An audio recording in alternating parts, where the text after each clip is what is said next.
FOLKTALE MANIPUR bu tabiriba khwai pumnamakpu ehanba maktada ehakni koknona khuramjari. Channel asida nungairaba phunga wari macha paurongna chingba kaya ama puzarake. Amadi mayamna nusibiduna channel asibu like, subscribe amadi share tawbasu kawbidanaba haizari.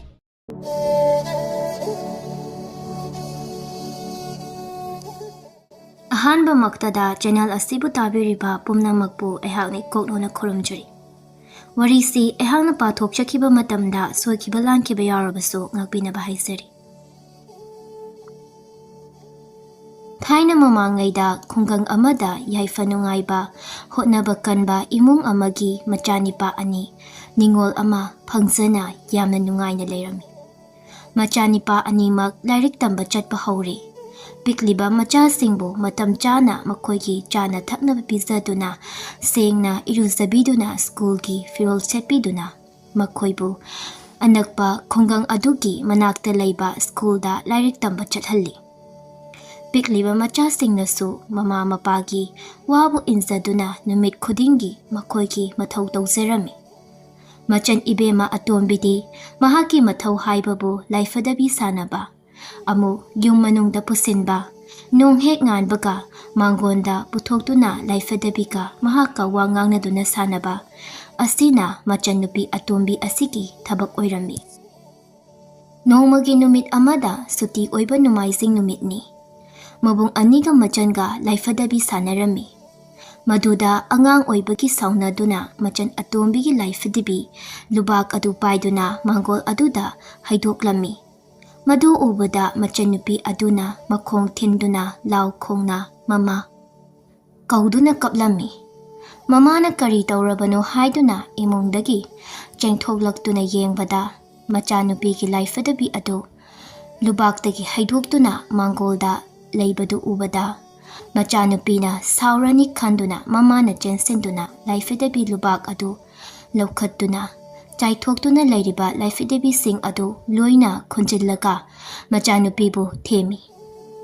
Machanupina laifadabi lubaktu imungda pusinkhraga mamagi kangkhada insinkhre. Numit adu mama mapana sakcharo haina thembada machanupi adu chakchau haiba yadraduna numit adu chara henki. Nonganbaga mamana sana kaithel chatuna yamna phajaba poloi setpi laifadabi ama leirakli.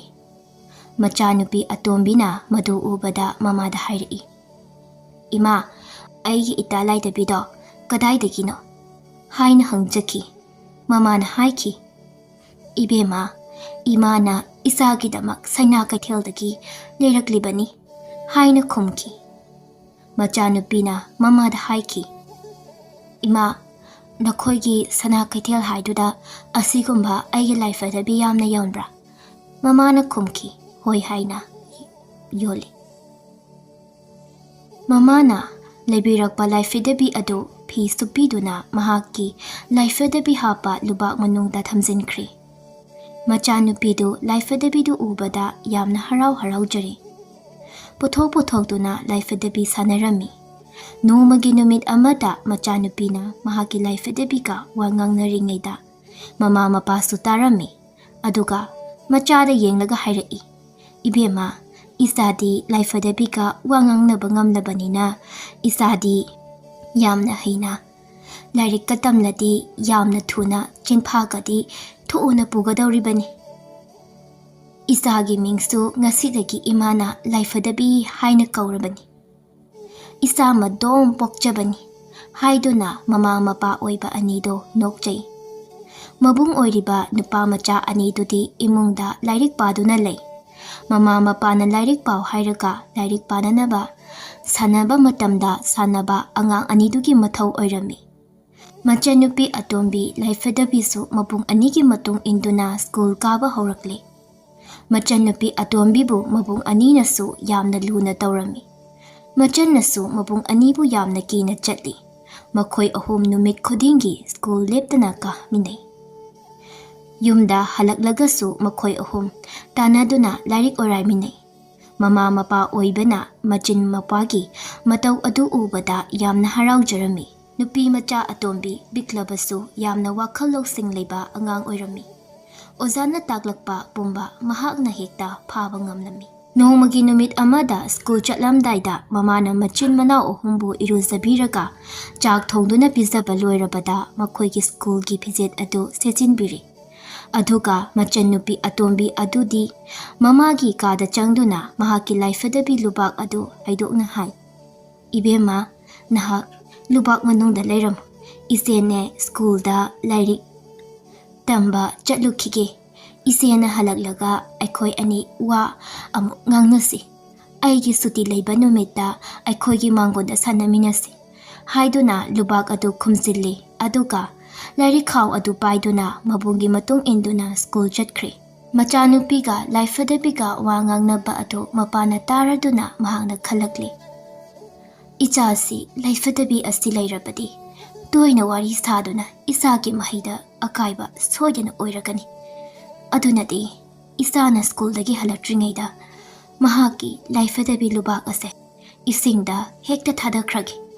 Khalladuna mapana laifadabi lubak adu puthoraktuna laifadabi sing adu machet segairaga lubak aduga konana hingkhol adugi nongpok thangbada leiriba pukhri achauba aduda thadakri. Mapasu yumda changduna saksarga mahaki thabak maphamda chatkri numidang wairam oirakli. Macha ahumak makhut samnaduna harau mayumda changlakli lairik adu thamnamlaga mamagi kang khada lairiba mahaki laifadabi lubak adu hangdoke haiduna yengbada lubak adu lairamri. Thiba khangrabada mamada hangi. Ima aigi laifadabi lubak adu kanana lauthui kadaida lei. Mamana ngasai mapana isingda thadakhibadu uhowi machabu yenglaga hairi. Ibema chak tum chatho nangi laifadabi do napana machet segairaga lubak atuga konana pukrida thadakrabani. Laula ima am phasaba ama leiraki. Isadi maramokpani saugan imana leigani. Isagi mabung anigi atombi memtonbi do mamittagi mapi chadum taduna mamada yenglaga hairi. Ima aigi laifadabina babungda kari akaiba chatkrabagi. Aigi ita laifadabibu aduk tamthibiribado mahakna aigumna marol thokte haina tauribara. Ima aidi laifadabi gumbani. Mana istingda wana laibado ai yamna yaning die. Ima aigi sak sarukda numit khudingi pukrida babungna hungdok pikraba itada pizaw aidi chak chaningde haiduna kapna mamagi phamungda changkri. Asum tawduna chawthao haiba yadaduna leirakpa numit marini surakli. Mabung ani aduso machangi mataw yengbada nungaitri. Mama mapana laifadabi kaya leiraktuna themi.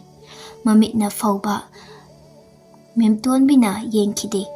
Masa sontarakduna angangi mataw yengbada mama mapa anido thawai nungairaktri. Machasi sikhigadra haina chingnari. Ngayhak leiraga mapagi machanupi laktuna mabung manam mabuk khurami. Mabung na hai ibema nang laklibra. Machanna khumzai hoi tacho ibema tombi nai haiba pau tabadagi machin hange haiduna lakpani. Ibema atombina nakhibagi maram manamada hangki. Manamana loina tamki. Madudagi machanupina mabung amasong manamabu yenglaga haidai. Adudi angang asidi inamaga tatonga na nahanbani. Karigino tatonga inamaga angangi ningba thugaibiriba. Angang haibasidi yamna wakhal nauzaribani. Makhoida hakjinba thabak tahanba uhanba makhoigi pukning nungaitanaba amatta tawba yade. Fattaba lambilni. Aikhoina thingadaba. Adunadi angang wara ibani haiduna. Hinzilubadagi phare angang ase ai pukhragi numit 10 mukti nakhoi aigi yumda lakanu. Nacha yengba nakhoida mana yamna sauningi. Asuk yamna phaba angang asibu wakhangi laina inamaga tatonga na sagat haledana. Pharedana ibema haukrabadi haukredana. Matungda nakhoi tachaw amuk hanna tawraroi. Hojikpu kari tawsige aikhoidi tawpham khangdri.